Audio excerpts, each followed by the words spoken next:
All right, math fans, looking at number 2 from your homework on lesson number 16 for this week.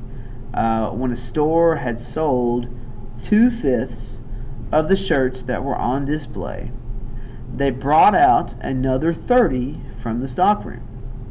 The store likes to keep at least 150 shirts on display. And so the manager has written the inequality 3/5 of x plus 30 greater than or equal to 150 to describe the situation. So let's explain what the 3/5 in the inequality means.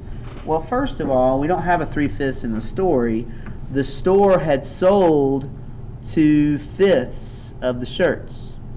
So the 3/5 multiplied by x, this represents the remaining shirts after the 2/5 that have been sold are gone. Because if 2/5 are gone, that means that the remaining is 3 out of 5.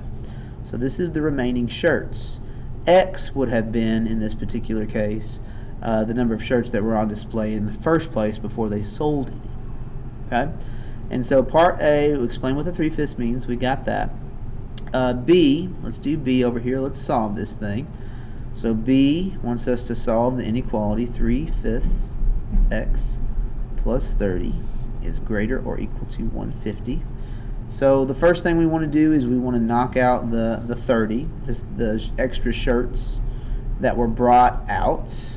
All right, that's not part of the ones that were sold. So we're left with 3/5 x is greater or equal to 120. And then our last step is to find out, how many shirts were there in the first place.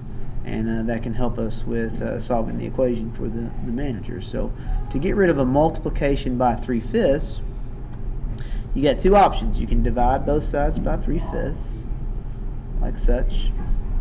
Or you could multiply both sides by 5/3, the reciprocal. Both ways work. And since I'm not multiplying or dividing by negative, my inequality will stay the same. All right.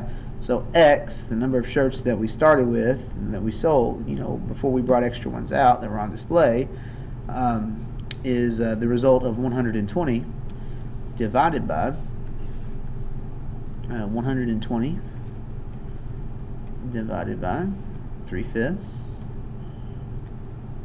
If you don't have a calculator that does fractions, you could type in 0.6, same thing, 200. So we originally had 200 or more shirts that were on display. So when a store has sold this many shirts, they brought out 30 more. The store likes to keep at least 150 shirts on display. So X represents the number of shirts